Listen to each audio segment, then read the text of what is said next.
kan bartu lammaalummaa daandii filatamaa fudhu islaamummaa. Karaan shakkii hin qabne kan hin seeniin gaabbiitti innis islaamummaadha dafii amani rabbitti. Kennarra caalu baga rabbiin nuuf hire gooftaa dacheeniif gooftaa dandeettii isaatiin dacheef samiin diriire. Erga numaaf filatee abbaan beekaa wallaala kan inni nuuf laatetu amantii hunda caala. Awwaa'ee amantaarraa dubbachuun waa wallaalu nan beeka islaamummaan amantaa biraa caalu. Filatee nuuf jaallatee uumaan gooftaa aalamaa waradiitu lakumul diinal islaamaa. Nuti ofiin barreessine qur'aanatu nuuf dhaama. Beekumsa wayii dhabee qabaadhullee dadhabbii anaa mitiin kan jedhe laali qur'aana rabbii. Isatu nuuf jaallatee kanaaf nutis gammanne faaruun keeti yaa rabbi baguma sitti amanne. Ni hubatas ni argaa namni qalbiidhaan laalu hin jirus hin jiraatu wanni islaamummaa caalu. Bahaaf lixas yoo deemte biyya kaabaa fi kibbaa islaamummaan ifaadha amani dhibbaa dhibba. Babal'isee dubbachuuf barachuutu naaf fala garuu sirrii ta'uu isaanan hubadha naaf gala. Hin jiru kan akka isaa daandii sirriif qulqulluun qur'aanaa fi hadiisa ragaa koonee kan bullu.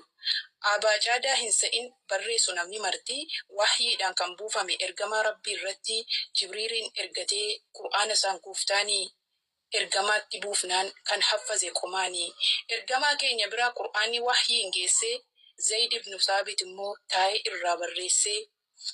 Laallee adda baafanne daandii sirrii fi dabaa kanaaf qur'aana goonaa amantii keenyaaf ragaa. Akka amannuuf rabbitti ergamaan nu barsiisee addunyaaf ergame ifa nutti agarsiise kan kaleessa miidhaman hedduutti dadhabanii warra islaamummaa mataasaa ol qabanii ofiif jiraachuu dhaban nuyiif jiraachisanii daandii sirriif qajeelaa kunoo nu dhaalchisanii. Akka qoosaaf laayyootti dhufee har'an qaqqabne gootaa gootetti islaamaa kitilaan itti dhabne. Kamiree kan akka isaa qulqullaa'ee jabaatu qur'aanaa fi hadiisa kan gaafiif deebii laatu. Rabbitu ergamaa isaa barsiise qulqulleessee karaa dhugaa sirriidhaan dhuftee nu bira geesse sahaboota isaa cimee gadhaabe diinii keenya nuti ummanni islaamaa kan godhannu fakkeenya. Rabbi ergamaa barsiisee ergate ummatatti kanaafuu amantiin kun hundumarrayyuu caalti. Amantiin biyya lafaa kumaaf kitilas ta'u haga rabbitti amanuu gonkumaayyuu hin ga'u. Jabaadha rabbiin keenya mootii ita'ee guddaa islaamummaa nuuf laatee amantii caalu hunda. Akka isa gabbarruuf dhaammatee nu barsiise qur'aanaaf hadiisa isaan ifa nutti agarsiise warqii sitti hin fakkaatin kan calanqisu hunduu amantiin rabbiin file islaamummaadha fudhu. Rabbiin qofa gabbaruu osoo godhanne lubbu mootummaa isaaf butamnaan silaa hin goonu cubbuu. Akka isa gabbarruu fi dachee kanarra dhufuun wamaa khalaqatul jinna wal insa illaa liya'buduun. Rabbiin wayiif hin uumne jinnis yoo ta'e insi isa gabbaruu qofaaf yoo barbaadde liqimsi. Gabbaramaan isumaa hin qabu fakkiif gitaa ani wallaaltuun kunu ragaa hedduun siif fida. Amantii kamirrayyuu ni caala islaamummaanii ragaan qur'aanaan jira miti dubbii afaanii. Inni rabbiin filatee erge ummata isaatti islaamummaa qofaadha hin jiru hagarraatti. Iftisiif dukkanaa'ee sittin ta'in golgola nama rabbitti amanetu bor aakiraa offolaa waan feetettis amani bishaan dhagaaf mukaanii filatamaaf sirriidha garuu islaamummaanii.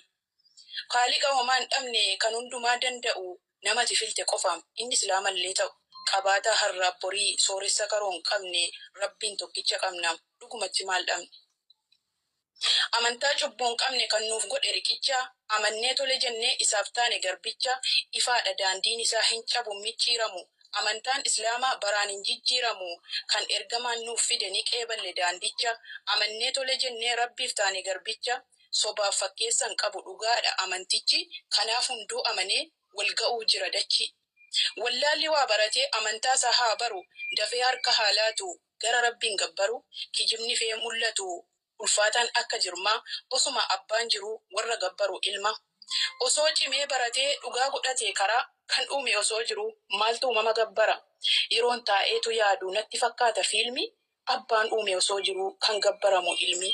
Kijiba dhugaa gootan guddatee akka tullu abbaaf ilmatti qooddan jettu hafuura qulqulluu.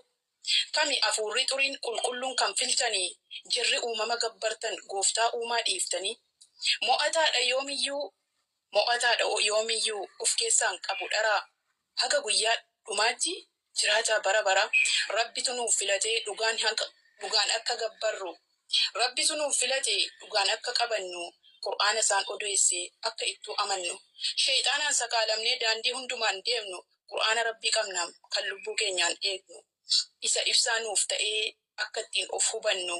Dubbiirra caalu yeroo ittiin dubbannu. Daawitii keenya dhugaa dawaa qaamaa fi qalbii dubbii kijiban qabne ilaali Qur'aana Rabbii. Dhugaa jiru ni arga kan Rabbitti mul'isu kaan Qur'aana alaalu kaan immoo hashubbisu. Calanqisaa hundumaa nuti hin seenu dahabaa Qur'aanaan adda baafne jannataa fi azaabaa. Kan irra deemuu qabnu addaan baafneerra dhugaa kanaaf gabbaruu dhiibne ilma namaa fi muka. Amannee amanuu baannee isaaf hin qabu bu'aa erga duutiin oollee Rabbiin gabbaraa du'aa. Rabbiin tokkicha qofaa gonkumaan jiru lami kanaafuu tole jennee daandii diinul islaami. Har'a dhugaan amannee akiraa milkii eegna mootummaa darbaaf dhufaa kan itti amannu beekna. Qur'aanatu dhugeesse kan qalbii namaa yaalu waan jette jedhi malee amantaa islaamaa wanni tokko madaalu. Amanuu dhiisuun nan galchu mirga keeti. Garuu boruu milkaa'uun har'a amanuu feeti. Akkam Abu Muaz Jirta abbo? nagaa keessanii Yesuusuma gabbise. Maal si nyaachise? galanni isaaf haa ta'u. Maal nyaatte? Foonii fi dhiiga isaatiin se. Isin maal nyaattu? Ammaal foon namaa nyaadhu kaani foonuma reetiin nyaadha. Fiyyel sigaanoo. Nu foon namaa nyaanna? Foon Yesuus foon kootii fi dhiiga kooti kuni nyaadhaa jedhee bar. Maal jechuudha hiikaan isaa isinii galeeraa garuu? Maal naa galan naa hin galle hafuura qabdaa fi naa himi.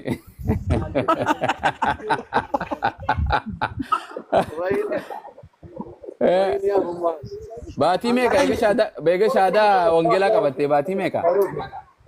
Baatii meeqa amma? Baatii sadii guuteedha miti? No, baatii sadii moo? Ustaabumaas. Naam. Barsiisni keessan kaammaa hedduu nutti tolee jira. Obboleettii hojii fidattanii inni hangasuu taa'ee haa balatu. Ay, no waa jedheef hin komente. Qoy woomaan gaa jechuun ayyee isumaaniin waa jedha.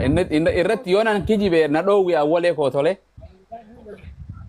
Waa'ee maal irratti? Waan jedhe wangeela Yohaannis boqonnaa 20 lakkoofsa 17 sanumaan obboleettiin teenya nuti Yesuus gartee waaqaas namaa jenneetti amanna jennaani. Wangeela Yohaannis boqonnaa 20 lakkoofsa 17 irratti Yesuus Kiristoos an ammayyuu gara abbaatti ol hin baane gara abbaa kootii fi gara abbaa keessaniitti gara waaqayyoo kootii fi gara waaqayyoo keessanitti ol nan ba'a jedhiiniiti itti naaf himi jedhee ishee abboomee jedha. Yesuus abbaa ni qabaami?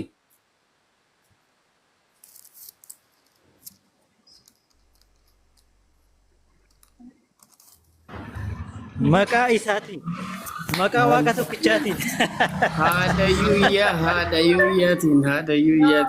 haadhayyuuyyaatiin. Hin beekta waan beeba waa arge.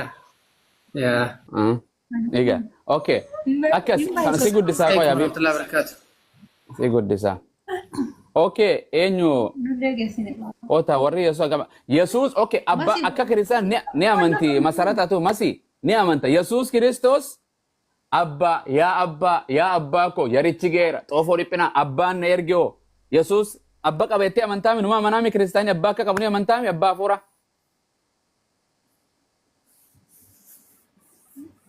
Jechuun abbaan qaba jedhee sin dubbanne. Kunoo ka abbaa kooti. Mana abbaa kooti jedhee. Eeywa duba abbaan nitti amanaa jedhe san abbaan qabu moo qabu jechuu kiyya. Awwaleen baatii sadii amatatti hun dhufu. Abbaa fi wal keessa jedhee miti hima. Anaa fi abbaan qaban kun asirratti ka jedhu waaqayyoo kootii fi keessan abbaa kootii fi abbaa keessan jedha. Abbaan Yesuus san maal siif ta'a akka kiristaanaat atiifoo? Akaakayyoo. Maarree akaakayyoo taa'aatti. Maarreetti. Rabbi si haa laaffisu. Ati hordofin inshallah waa takka. Yesuus abbaan qabu jedhee mana kiristaanni? Ego kanan gaafadha ka islaama kiristaanaan ta'e jedha kana siyaasa Yesuus waa abbaan qabu moo qabu? Yesus. Anak fi abbaan wal keessa jedhe abbaan Hah? Oh me jabata kod fe. Yesus abbani qabu moo qabu Kristaan? Abu Muazi jalqaba gaafii na gaafatuu fi tasgabbaa'uu si barbaachisaa beeytee gaafii yommuu ol gaafatu tasgabbaa'ee ol gaafatuu si barbaachisa. Sabbii kanaafi ani gaafii tokko garee shaadaa gaafadhudhaan jedhaniiti sababbii sanii fi si gaafachuuf dhufee meessuu dandeessaa. Sinjaani amma tana tagaafatu sinjaan boodaaf gaafattaati amma gaafii Abu Muaz deebisi. Mucaadhaaf deebise iyya kana mucaan Yesuus abbaan qabu jettee amantii ni qaba abbaa.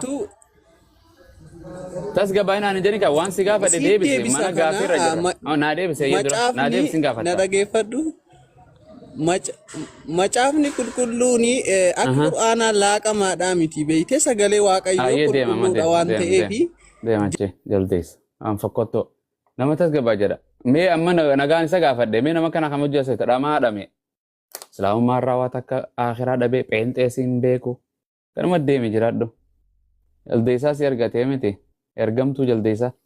Okay, tasgabbaa'inaan jedha maali waa jedhe mucaa hojii jechuun jira. Akkam godhamee deebisee gooteen dhiiruma pheenxee tan akkam tanuuta islaama keessaa pheenxees achis hin jirtu asis hin jirtu. Yesuus du'aa kaase moo hin kaasne?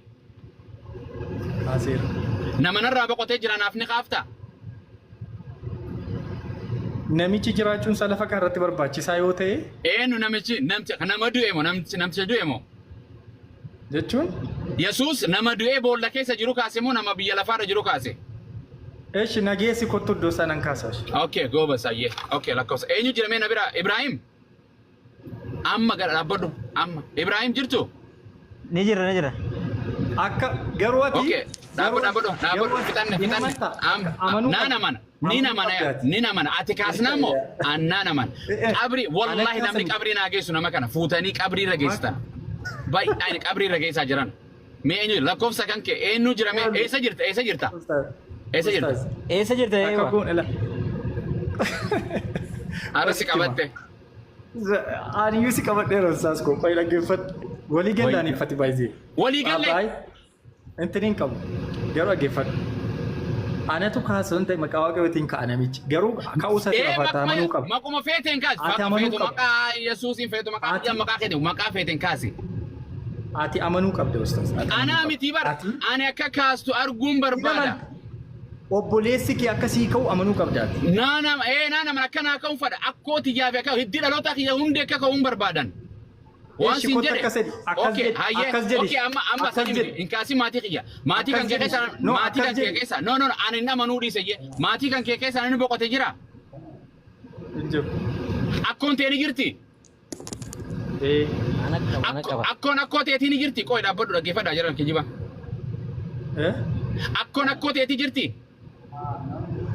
Ani jaanuun argina ishee waan ta'eef hin beeku bakka barbaanne isheen ka'u. Okay, namni ati beektu ka boqotee jira? Jiru jedha. Nama san ni kaasta? Namni san nama amanaadha moo nama amanini? Nan gaafanne akkan kaasuuf. Nan gaafanne nuu kaasiin jedhe kaa nama sana. Lakkika. Confirmation jara sanaa barbaada ustaas. Yakkamaa gochuu feete. Okay, maatumati kaase bakka. Eesh, ana makkas okay, Ibrahim Dubbis, please waan kana kallattina videos qopheessaa bakka jiru ana wallahi ana tokko fala. Bakka fadhi. Ana barbaada akkooti yakaniin akkaan jaalladhu dhiyoo na jala duute naafaa kaasu. Gees iddoo sana video. Ana mayoon kaasese akkoo siroo kaasese fuudhee biteen. Ana geejjiba. Eessa jirta hiiko? Rakkoo jiru eessa jirta? Salu.